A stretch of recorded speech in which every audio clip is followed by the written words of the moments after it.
ओम नमो भगवते वासुदेवाय। आप सभी का हमारे YouTube चैनल पर हार्दिक स्वागत है। सभी मनोरथों को पूर्ण करने वाली आज आइए सुने सत्यनारायण भगवान की कथा और आरती। शास्त्रों में बताया गया है कि सत्यनारायण व्रत कथा का पाठ करने से व्यक्ति को 1000 यज्ञ करने के बराबर पुण्य फल की प्राप्ति होती है। सत्यनारायण कथा में केले के पत्ते व फल के अलावा पंचामृत, पंचगव्य, सुपारी, पान, तिल, मोली, रोली, कुमकुम, दूर्वा की आवश्यकता होती है, जिनसे भगवान की पूजा होती है। सत्यनारायण की पूजा के लिए दूध, मधु, केला, गंगा जल, तुलसी पत्ता, मेवा मिलाकर पंचामृत तैयार किया जाता है। इन्हें प्रसाद के तौर पर फल मिष्ठान के अलावा आटे को भूनकर उसमें चीनी मिलाकर एक प्रसाद बनता है, जिसे पंजीरी कहा जाता है, उसका भी भोग लगता है। सत्यनारायण भगवान की कथा में पंजीरी और पंचामृत का विशेष महत्व है। इन्हें प्रसाद में अवश्य शामिल करना चाहिए। प्रेम से बोले सत्यनारायण भगवान की जय। एक समय की बात है, नैमिषारण्य तीर्थ में शौनक आदि 88,000 ऋषियों ने श्री सूत जी से पूछा, हे प्रभु, इस कलयुग में वेद विद्या रहित मनुष्यों को प्रभु भक्ति किस प्रकार मिल सकती है तथा उनका उद्धार कैसे होगा। हे मुनिश्रेष्ठ, कोई ऐसा तप बताइए जिससे थोड़े समय में ही पुण्य मिले और मनोवांछित फल भी मिल जाए। इस प्रकार की कथा सुनने की हम इच्छा रखते हैं। सर्वशास्त्रों के ज्ञाता सूत जी बोले, हे वैष्णवों में पूज्य, आप सभी ने प्राणियों के हित की बात पूछी है, इसलिए मैं एक ऐसे श्रेष्ठ व्रत को आप लोगों को बताऊंगा जिसे नारद जी ने लक्ष्मी नारायण जी से पूछा था और लक्ष्मीपति ने मुनि श्रेष्ठ नारद जी से कहा था। आप सभी से ध्यान से सुनिए। एक समय की बात है, योगी राज नारद जी दूसरों के हित की इच्छा लिए अनेकों लोकों में घूमते हुए मृत्यु लोक में आ पहुँचे। यहाँ उन्होंने अनेक योनियों में जन्मे प्रायः सभी मनुष्यों को अपने कर्मों द्वारा अनेकों दुखों से पीड़ित देखा। उनका दुख देख नारद जी सोचने लगे कि कैसा यत्न किया जाए जिसके करने से निश्चित रूप से मानव के दुखों का अंत हो जाए। इसी विचार पर मनन करते हुए वह विष्णु लोक में गए। वहाँ वह देवों के ईश भगवान नारायण की स्तुति करने लगे, जिनके हाथों में शंख, चक्र, गदा और पद्म थे, गले में वरमाला पहने हुए थे। स्तुति करते हुए नारद जी बोले, हे भगवान, आप अत्यंत शक्ति से संपन्न हैं। मन तथा वाणी भी आपको नहीं पा सकती है। आपका आदि मध्य तथा अंत नहीं है। निर्गुण स्वरूप सृष्टि के कारण भक्तों के दुख को दूर करने वाले आपको मेरा नमस्कार है। नारद जी की स्तुति सुन विष्णु भगवान बोले, हे मुनिश्रेष्ठ, आपके मन में क्या बात है? आप किस काम के लिए पधारे हैं, उसे निसंकोच कहो। इस पर नारद मुनि बोले कि मृत्यु लोक में अनेक योनियों में जन्मे मनुष्य अपने कर्मों के द्वारा अनेकों दुख से दुखी हो रहे हैं। हे नाथ, आप मुझ पर दया रखते हैं तो बताइए कि वो मनुष्य थोड़े प्रयास से ही अपने दुखों से कैसे छुटकारा पा सकते हैं। श्री हरि बोले, हे नारद, मनुष्यों की भलाई के लिए तुमने बहुत अच्छी बात पूछी है। जिसके करने से मनुष्य मोह से छूट जाता है, वह बात मैं कहता हूँ, उसे सुनो। स्वर्ग लोक व मृत्यु लोक दोनों में एक दुर्लभ उत्तम व्रत है जो पुण्य देने वाला है। आज प्रेम बस होकर मैं उसे तुमसे कहता हूँ। श्री सत्यनारायण भगवान का ये व्रत अच्छी तरह विधान पूर्वक करके मनुष्य तुरंत ही यहाँ सुख भोग कर मरने पर मोक्ष पाता है। श्री हरि के वचन सुन नारद जी बोले कि उस व्रत का फल क्या है और उसका विधान क्या है? ये व्रत किसने किया था? इस व्रत को किस दिन करना चाहिए? हे प्रभु, सभी कुछ विस्तार से बताएं। नारद की बात सुनकर श्री हरि बोले, दुख व शोक को दूर करने वाला ये व्रत सभी स्थानों पर विजय दिलाने वाला है।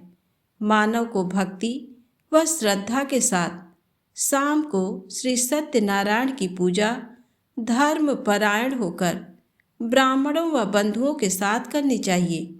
भक्ति भाव से ही नैवेद्य, केले का फल, घी, दूध और गेहूं का आटा सवाया लें।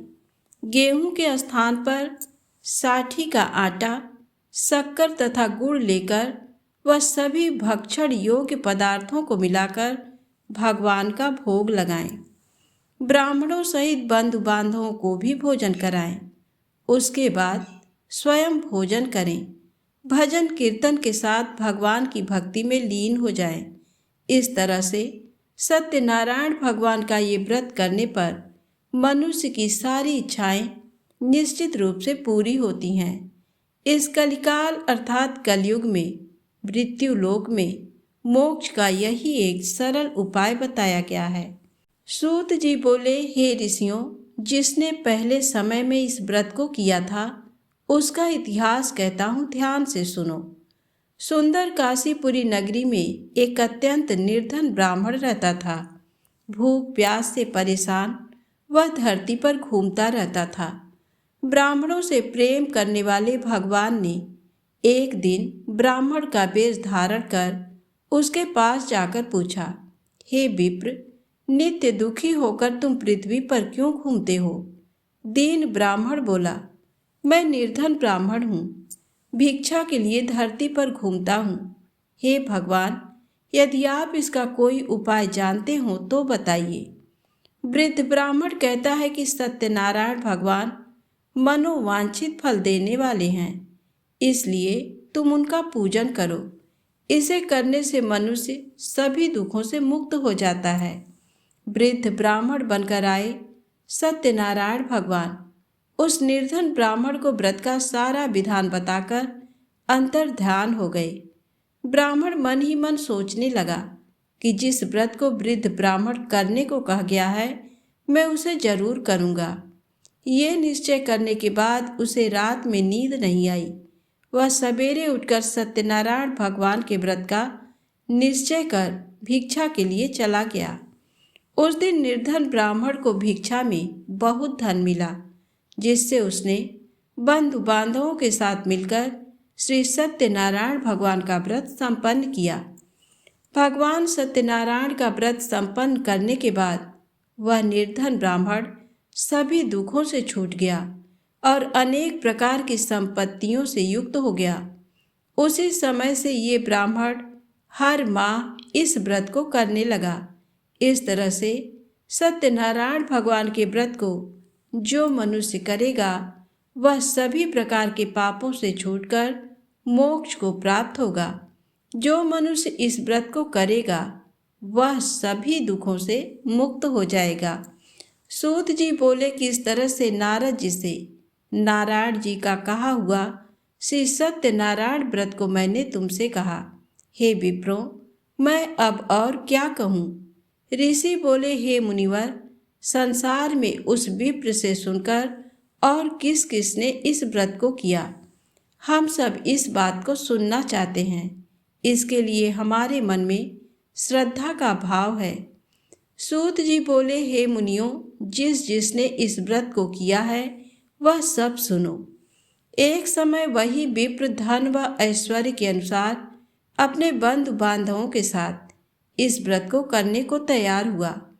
उसी समय एक लकड़ी बेचने वाला बूढ़ा आदमी आया और लकड़ियां बाहर रखकर अंदर ब्राह्मण के घर में गया।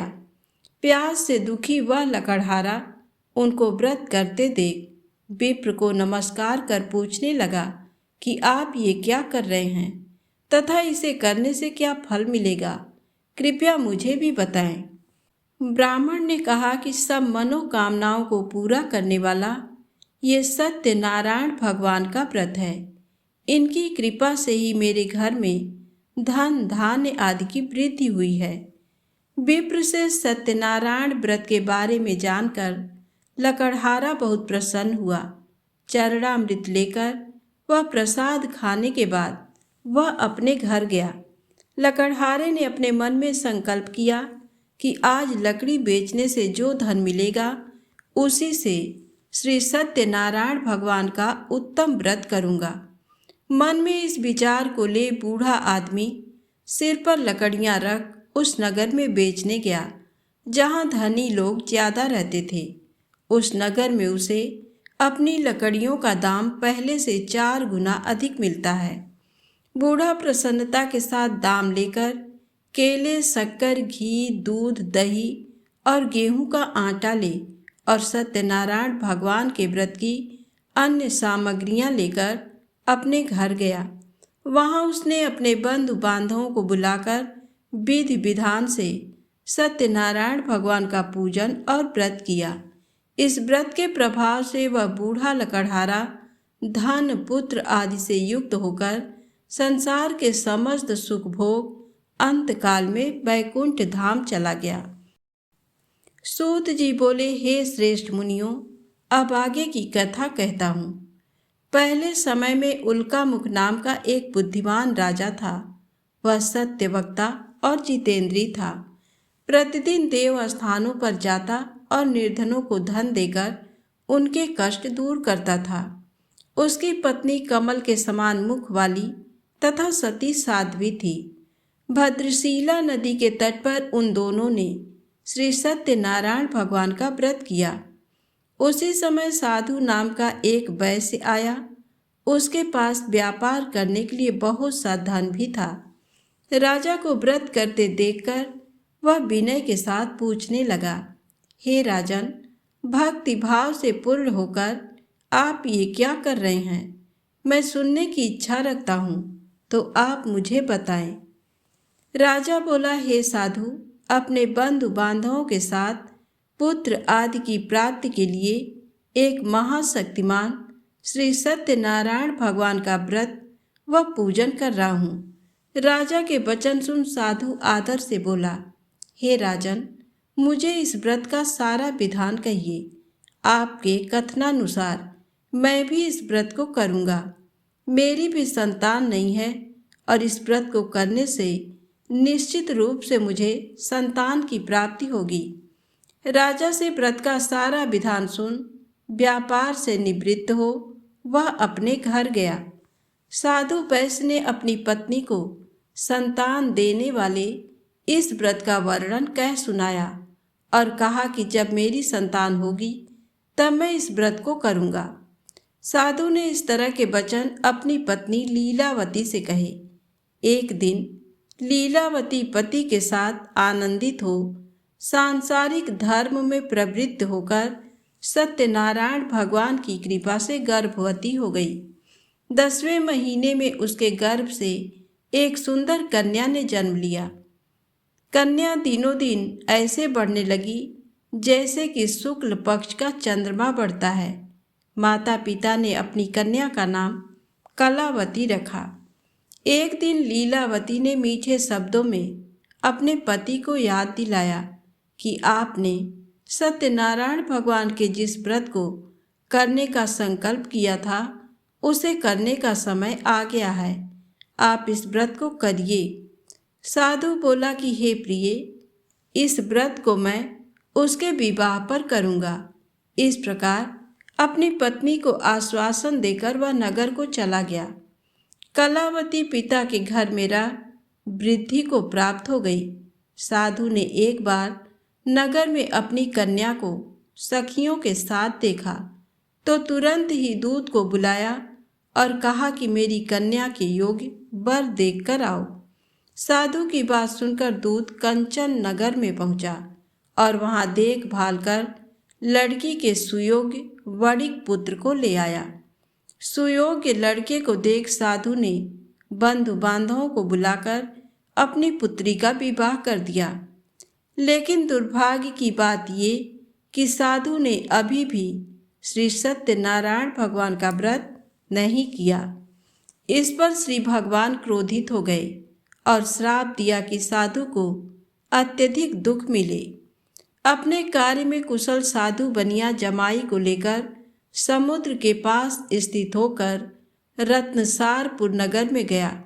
वहां जाकर दामाद ससुर दोनों मिलकर चंद्रकेतु राजा के नगर में व्यापार करने लगे। एक दिन भगवान सत्यनारायण की माया से एक चोर राजा का धन चुराकर भाग रहा था। उसने राजा के सिपाहियों को अपना पीछा करते देख चुराया हुआ धन वहां रख दिया जहां साधु अपने जमाई के साथ ठहरा हुआ था। राजा के सिपाहियों ने साधु बैस के पास राजा का धन पड़ा देखा तो वह ससुर जमाई दोनों को बांधकर प्रसन्नता से राजा के पास ले गए और कहा कि उन दोनों चोरों को हम पकड़ लाए हैं, आप आगे की कार्यवाही की आज्ञा दें। राजा की आज्ञा से उन दोनों को कठिन कारावास में डाल दिया गया और उनका सारा धन भी उनसे छीन लिया गया। श्री सत्यनारायण भगवान के श्राप से साधु की पत्नी भी बहुत दुखी हुई। घर में जो धन रखा था उसे चोर चुरा ले गए। शारीरिक तथा मानसिक पीड़ा व भूख प्यास से अति दुखी हो अन्न की चिंता में कलावती ब्राह्मण के घर गई। वहां उसने श्री सत्यनारायण भगवान का व्रत होते देखा, फिर कथा भी सुनी। वह प्रसाद ग्रहण कर रात को घर वापस आई। माता ने कलावती से पूछा कि हे पुत्री, अब तक तुम कहाँ थी? तेरे मन में क्या है? कलावती ने अपनी माता से कहा, हे माता, मैंने एक ब्राह्मण के घर में श्री सत्यनारायण भगवान का व्रत देखा है। कन्या के वचन सुन लीलावती भगवान के पूजन की तैयारी करने लगी। लीलावती ने परिवार व बंधुओं सहित सत्यनारायण भगवान का पूजन किया और उनसे वर मांगा कि मेरे पति तथा जमाई शीघ्र घर आ जाएं। साथ ही ये भी प्रार्थना की कि हम सबका अपराध क्षमा करें। श्री सत्यनारायण भगवान इस व्रत से संतुष्ट हो गए और राजा चंद्रकेतु को सपने में दर्शन दे कहा कि हे राजन, तुम उन दोनों वैश्यों को छोड़ दो और तुमने उनका जो धन लिया है उसे वापस कर दो। अगर ऐसा नहीं किया तो मैं तुम्हारा धन, राज्य व संतान सभी को नष्ट कर दूंगा। राजा को ये सब कहकर वह अंतर ध्यान हो गए। प्रातःकाल सभा में राजा ने अपना सपना सुनाया, फिर बोले कि वणिक पुत्रों को कैद से मुक्त कर सभा में लाओ। दोनों ने आते ही राजा को प्रणाम किया। राजा मीठी वाणी में बोला, हे महानुभाव, भाग्यवश ऐसा कठिन दुख तुम्हें प्राप्त हुआ है, लेकिन अब तुम्हें कोई भय नहीं है। ऐसा कह राजा ने उन दोनों को नए वस्त्र आभूषण भी पहनाए और जितना धन उनका लिया था उससे दुगुना धन वापस कर दिया। दोनों वैश्य अपने घर को चल दिए तो प्रेम से बोले, श्री हरि विष्णु भगवान की जय हो। चतुर्थ अध्याय।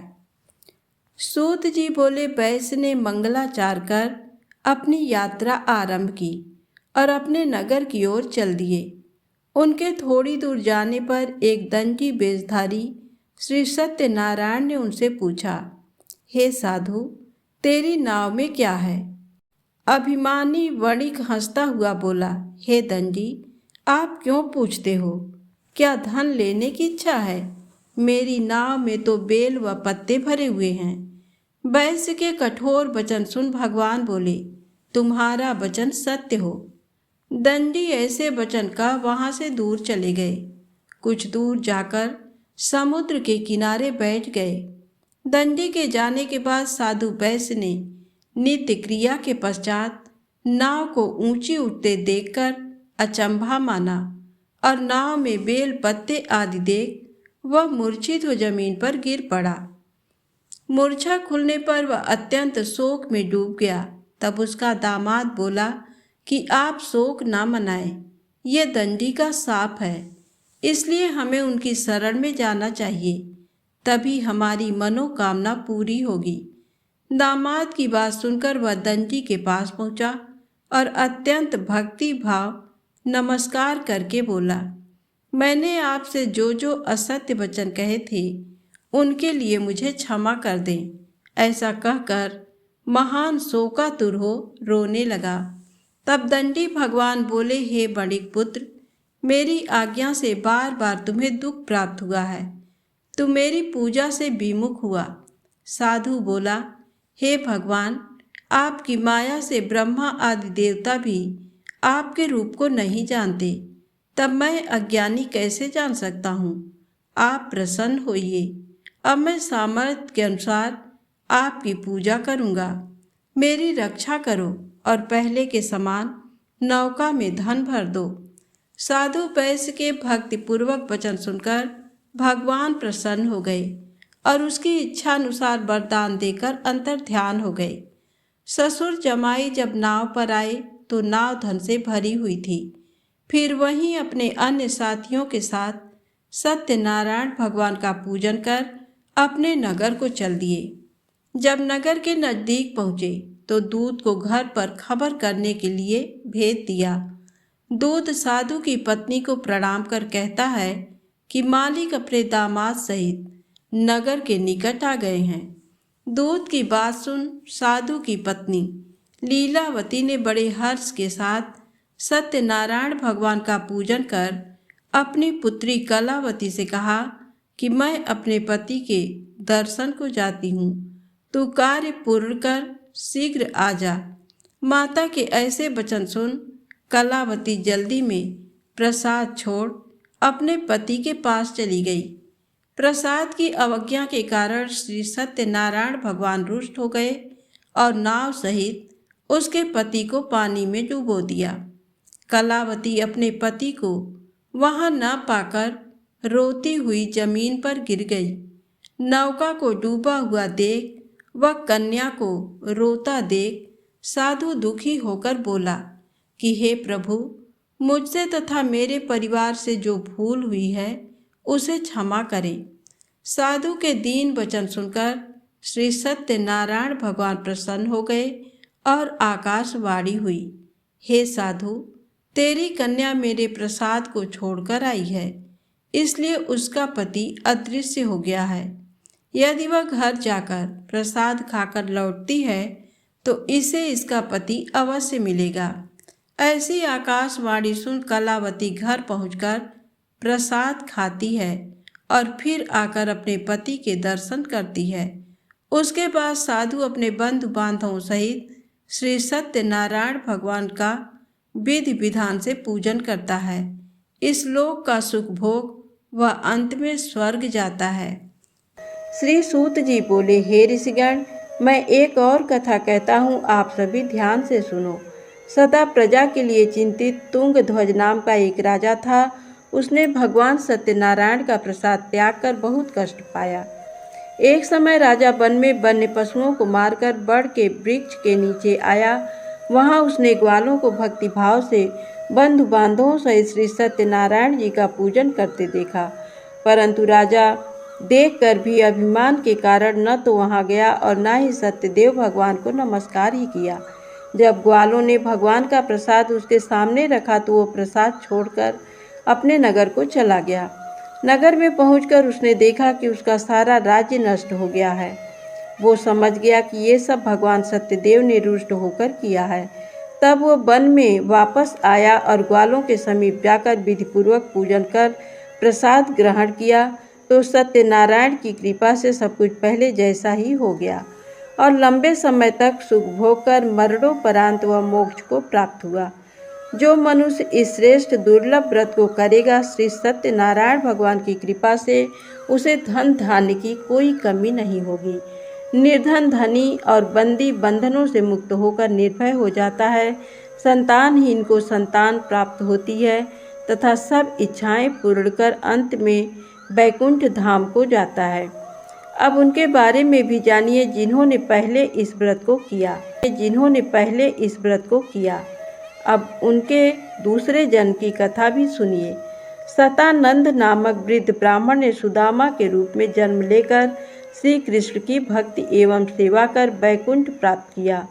उल्कामुख नामक महाराज राजा दशरथ बने। और श्री रंगनाथ का पूजन कर मोक्ष को प्राप्त हुए। साधु नाम के वैश्य ने धर्मात्मा व सत्य प्रतिज्ञ राजा मोरध्वज बनकर अपने पुत्र को आरे से चीरकर बैकुंठ धाम प्राप्त किया। महाराज तुंगध्वज स्वयंभू मनु बने।